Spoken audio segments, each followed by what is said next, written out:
Hello everyone, I'm Astha and welcome to government job जेन्यू notification YouTube channel. आज के इस video में हम स्टेनोग्राफर पोस्ट के बारे में बात करेंगे। SSC stenographer grade C and grade D post के बारे में डिस्कस करेंगे। अगर आप स्टेनोग्राफर बनना चाहते हैं, क्योंकि ये जो पोस्ट है इसके लिए आप आफ्टर 12th एलिजिबल होते हैं, आप 12th पास हैं तो आप स्टेनोग्राफर बन सकते हैं। लेकिन एसएससी स्टेनोग्राफर की जो नोटिफिकेशन रिलीज होता है, एसएससी के द्वारा जो नोटिफिकेशन रिलीज होता है उसके थ्रू आप अलग अलग डिपार्टमेंट्स में, अलग अलग मिनिस्ट्रीज में जो कि सेंट्रल गवर्नमेंट की रहती हैं, सेंट्रल लेवल की जो डिपार्टमेंट्स एंड मिनिस्ट्रीज हैं, उसमें आप स्टेनोग्राफर पोस्ट पर भर्ती होते हैं। काफ़ी अच्छे डिपार्टमेंट्स हैं। आप सोचिए, सेंट्रल गवर्नमेंट के डिपार्टमेंट्स एंड मिनिस्ट्रीज रहेंगे, आपकी पोस्टिंग अच्छी जगह रहेगी, अच्छे डिपार्टमेंट्स में रहेगी, सैलरी भी काफ़ी अच्छी रहती है। अगर आप आफ्टर 12th गवर्नमेंट जॉब चाहते हैं तो आप एसएससी स्टेनोग्राफर के लिए जरूर अप्लाई कीजिएगा जब भी इसका नोटिफिकेशन रिलीज हो। एसएससी के द्वारा ये नोटिफिकेशन रिलीज होता है, सो ऑल इंडिया से कैंडिडेट अप्लाई इसमें कर सकते हैं।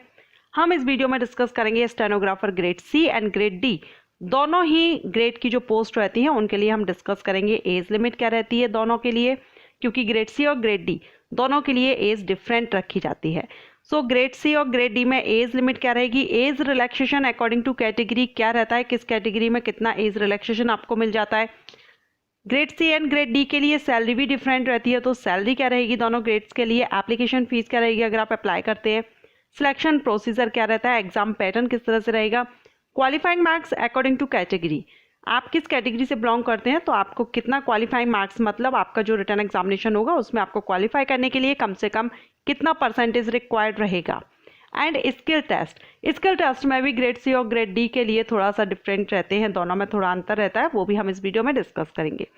सो एसएससी स्टेनोग्राफर पोस्ट के बारे में हम इस वीडियो में डिस्कस करने वाले हैं। अगर आप इंटरेस्टेड हो तो वीडियो के एंड तक पूरा देखिएगा, और अगर आपको लगे कि आप इसमें अप्लाई करना चाहते हैं तो जब भी इसका नोटिफिकेशन रिलीज हो आप इसमें ज़रूर अप्लाई कीजिएगा। ओके, चलिए सबसे पहले हम देखेंगे कि स्टेनोग्राफर ग्रेड सी और ग्रेड डी ये दो अलग अलग ग्रेड की पोस्ट हैं, तो ये किस ग्रुप में आती हैं। सो स्टेनोग्राफर ग्रेड सी की जो पोस्ट है वो ग्रुप बी के अंतर्गत आती है, एंड स्टेनोग्राफर ग्रेड डी की जो पोस्ट रहती है वो ग्रुप सी के अंतर्गत आती है। दोनों ही स्टेनोग्राफर की पोस्ट है लेकिन ग्रेड अलग है, grade C and grade D. तो group C and group B ये दो ग्रुप्स में रहती हैं। ग्रेड सी थोड़ा सा हायर रहती है, ग्रेड डी थोड़ा कम रहेगा। So grade C group B की पोस्ट रहेगी and grade D group C की पोस्ट रहेगी। इसके बाद हम बात करेंगे सैलरी की, क्योंकि दोनों ही ग्रेड अलग हैं, ग्रुप्स अलग हैं, तो इसमें सैलरी में भी डिफरेंट होगा, सैलरी में अंतर रहेगा। तो सबसे पहले हम स्टेनोग्राफर ग्रेड सी के लिए सैलरी देखेंगे। स्टेनोग्राफर ग्रेड सी के लिए जो सैलरी रहती है, दो ग्रेड पे से यहाँ पर सैलरी रहेगी, ग्रेड पे 4200 और ग्रेड पे 4600। ओके, क्योंकि ये डिफरेंट मिनिस्ट्रीज एंड डिपार्टमेंट्स में हैं, तो ग्रेड पे 4200 पर भी है कुछ पोस्ट एंड ग्रेड पे 4600 भी हैं। इसके बाद अगर हम बात करें स्टेनोग्राफर ग्रेड डी के लिए क्या सैलरी रहेगी, तो स्टेनोग्राफर ग्रेड डी के लिए सैलरी ग्रेड पे 2400 रहेगी। ओके, सो ये क्लियर हुआ। ग्रुप सी की पोस्ट है क्योंकि स्टेनोग्राफर ग्रेड डी, तो यहाँ पर ग्रेड पे 2400 रहेगा, और ग्रेड बी के लिए 4200 4600 ये टू ग्रेड पे से पोस्ट रहती है, क्योंकि अलग अलग डिपार्टमेंट्स एंड मिनिस्ट्रीज में रहती हैं। इसके बाद एक क्वेश्चन और आता है कि क्या एसएससी स्टेनोग्राफर की जो पोस्ट निकलती हैं, वैकेंसी रिलीज होती हैं, इसके लिए ऑल इंडिया से तो कैंडिडेट अप्लाई कर सकते हैं, लेकिन क्या इसमें फीमेल कैंडिडेट भी अप्लाई कर सकती हैं या नहीं। तो यहाँ पर फीमेल कैंडिडेट भी अप्लाई कर सकती हैं, लेकिन सिर्फ एक डिपार्टमेंट को छोड़ करके। सभी डिपार्टमेंट्स में आप जो भी डिपार्टमेंट्स आएंगे, वैकेंसीज आएंगी एसएससी के through stenographer grade C and D के लिए, सभी के लिए फीमेल कैंडिडेट भी एलिजिबल हैं और मेल कैंडिडेट भी। लेकिन सिर्फ एक डिपार्टमेंट है जिसमें फीमेल कैंडिडेट एलिजिबल नहीं रहेंगी, वो है बीआरओ। स्टेनोग्राफर ग्रेड डी की जो पोस्ट रहती है बीआरओ में, उसके लिए ओनली मेल कैंडिडेट अप्लाई कर सकते हैं, फीमेल कैंडिडेट इसके लिए एलिजिबल नहीं होती है। लेकिन इसका मतलब ये नहीं है कि आप अप्लाई ही नहीं करेंगी, आप अप्लाई कर सकते हैं, लेकिन बीआरओ को छोड़ करके जो अदर डिपार्टमेंट्स हैं, मिनिस्ट्रीज हैं, वहाँ पर आप ज्वाइनिंग ले सकते हैं, पोस्टिंग आपको मिल सकती है। तो आप अदर के लिए एलिजिबल है, सिर्फ बीआरओ के लिए एलिजिबल नहीं है। बीआरओ में सिर्फ मेल कैंडिडेट ही एलिजिबल रहेंगे। ओके, चलिए अब हम बात करते हैं एज लिमिट की। Grade C and grade D के लिए एज लिमिट क्या रहेगी, तो स्टेनोग्राफर ग्रेड सी के लिए एज लिमिट है 18 से 30 साल, स्टेनोग्राफर ग्रेड डी के लिए एज लिमिट है 18 से 27 साल। ये जनरल कैटेगरीज के कैंडिडेट के लिए है। अगर आप रिजर्व कैटेगरी से बिलोंग करते हैं तो आपको अकॉर्डिंग टू कैटेगरी जो सेंट्रल गवर्नमेंट रूल्स के अकॉर्डिंगली आपको रिलैक्सेशन मिल जाएगा। अगर आप जनरल कैंडिडेट हैं तो आपके लिए एज लिमिट यही रहेगी। ग्रेड सी के लिए अगर आप अप्लाई करना चाहते हैं तो 18 से 30 साल होना चाहिए। अगर आप ग्रेड डी के लिए अप्लाई करना चाहते हैं तो 18 से 27 मीन्स अगर आप 27 से अबव हो गए तो आप डी के लिए अप्लाई नहीं करेंगे, आप सी के लिए एलिजिबल रहेंगे, आप सी के लिए अप्लाई कर सकते हैं। अभी हम एज रिलैक्सेशन देखेंगे, कैटेगरी के अनुसार आपको किस तरह से एज रिलैक्सेशन यहाँ पर मिल जाएगा। तो यहाँ आप देख रहे हैं SC/ST कैंडिडेट के लिए 5 ईयर का एज रिलैक्सेशन रहेगा, OBC कैंडिडेट के लिए 3 ईयर्स का रहेगा। PWD कैंडिडेट जो रहेंगे उनको according to category age relaxation है। अनरिजर्व कैंडिडेट PWD के लिए 10 ईयर का, PWD OBC कैंडिडेट के लिए 13 ईयर का, PWD SC/ST कैंडिडेट के लिए 15 ईयर का एज रिलैक्सेशन मिल जाएगा। एक्स सर्विसमैन कैंडिडेट के लिए भी रिलैक्सेशन है, डिफेंस पर्सनल के लिए भी यहाँ पर दिया गया एज रिलैक्सेशन। ओके, सो जो भी SSC के जितने भी एग्जामिनेशन होते हैं आप सभी अगर आपने अप्लाई किया है, आप मेरे वीडियोस रेगुलर व्यूअर हैं तो आपको पता होगा SSC की मैं ज़्यादातर वीडियोस अपलोड करती हूँ, उसमें आपको इन्फॉर्म करती हूँ कि सभी के लिए एज रिलैक्सेशन रहता है। अदर जो कैंडिडेट हैं, एक्स सर्विसमैन कैंडिडेट हैं या PWD कैंडिडेट हैं, लगभग सभी पोस्ट के लिए एलिजिबल होते हैं और यहाँ पर रिलैक्सेशन आपको मिल जाता है। इसके बाद हम बात करेंगे क्वालिफिकेशन। तो वैसे तो मैंने आपको बता ही दिया है, आफ्टर 12th आप इसमें अप्लाई कर सकते हैं, लेकिन फिर भी हम एक बार देखेंगे। एसेंशियल क्वालिफिकेशन 12th पास होती है, किसी भी सब्जेक्ट से आपने 12th पास किया हुआ है आप इसमें अप्लाई कर सकते हैं। लेकिन स्टेनोग्राफर की पोस्ट है तो ओनली 12th पास से आप अप्लाई नहीं कर पाएंगे। अप्लाई कर सकते हैं लेकिन जैसा कि इसमें स्किल टेस्ट होता है तो स्किल टेस्ट के लिए यहाँ पर शॉर्ट हैंड होगा। किसी भी डिपार्टमेंट में, किसी भी मिनिस्ट्रीज में जब भी स्टेनोग्राफर की वैकेंसी आती है तो सिर्फ 12th बेस पर आती हैं, लेकिन इसमें स्किल टेस्ट होता है। सो आपको शॉर्ट हैंड यहाँ पर स्किल टेस्ट देना होता है, शॉर्ट हैंड आपको सीखनी होती है। इसलिए अगर आपने 12th पास कर लिया और आप इंटरेस्टेड है, पोस्ट काफ़ी अच्छी रहती हैं, ये सेंट्रल लेवल की है, तो आप शॉर्ट हैंड आप सीख लीजिए।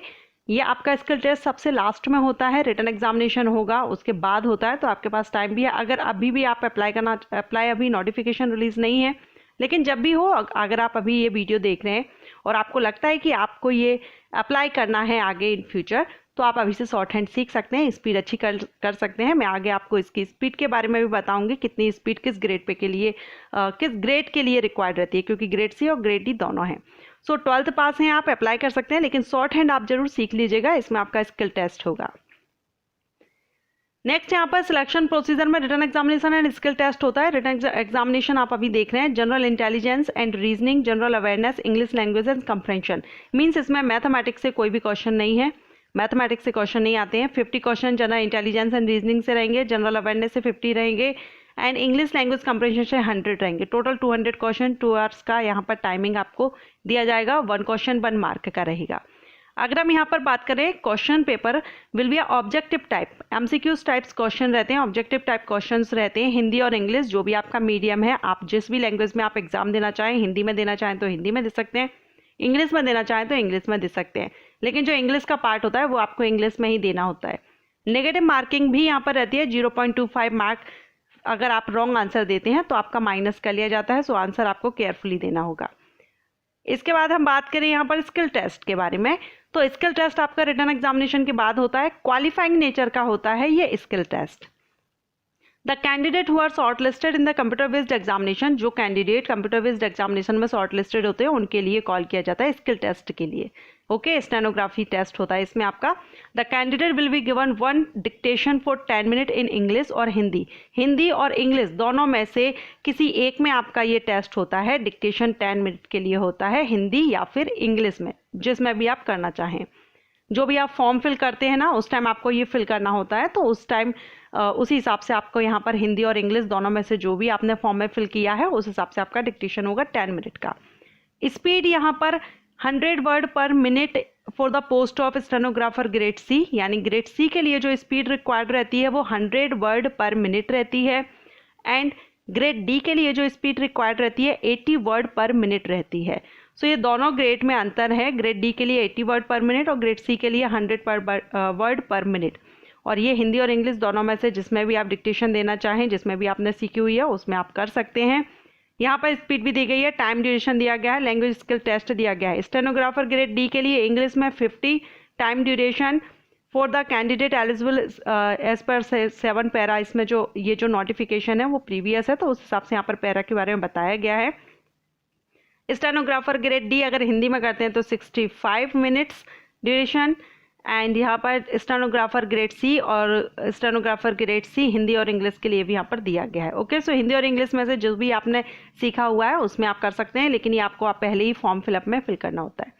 ये स्किल टेस्ट। इसके बाद हम बात करेंगे क्वालिफाइंग मार्क्स। तो जो रिटन एग्जामिनेशन होता है कंप्यूटर बेस्ड एग्जामिनेशन, उसमें आपको क्वालिफाइंग मार्क्स अनरिजर्व कैंडिडेट के लिए 30%, मिनिमम 30% लाना जरूरी है क्वालिफाई करने के लिए एग्जाम। ओबीसी और ईडब्ल्यूएस कैंडिडेट को 25% लाना जरूरी है। इसके अलावा जो SC, ST, PWD, ex serviceman candidate हैं उनके लिए मिनिमम 20% जरूरी है क्वालिफाई करने के लिए। ओके, सो ये आपका कंप्यूटर बेस्ड जो रिटन एग्जामिनेशन होगा उसके लिए है, और आपका जो स्किल टेस्ट होता है वो क्वालिफाइंग नेचर का रहता है। सो ये इस तरह से आपका जो मेरिट तैयार की जाती है वो आपके रिटन एग्जामिनेशन के परसेंटेज के बेस पर तैयार की जाएगी। जो भी आपकी मार्किंग रहेगी उसके बेस पर ये तैयार की जाएगी। सो ये पूरा सिलेक्शन प्रोसीजर था। अब अगर आप इसमें इंटरेस्टेड हैं, अप्लाई करना चाहते हैं, तो एसएससी के द्वारा SSC stenographer grade C and grade D का अलग से नोटिफिकेशन रिलीज होता है, आप उसके लिए अप्लाई कर सकेंगे। जब भी इसका नोटिफिकेशन रिलीज हो आप एसएससी की वेबसाइट पर अपडेट रहिए, या फिर आप मेरे चैनल को सब्सक्राइब कर सकते हैं। एप्लीकेशन फीस आप सभी जानते होंगे, अगर नहीं जानते हैं तो मैं बता देती हूँ एक बार फिर से। एसएससी के जो भी एग्जामिनेशन होते हैं सभी में 100 rupees application fees general candidate के लिए रहती है, और एससी, एसटी, पीडब्ल्यूडी कैंडिडेट के लिए कोई भी फीस पे नहीं करनी होती है।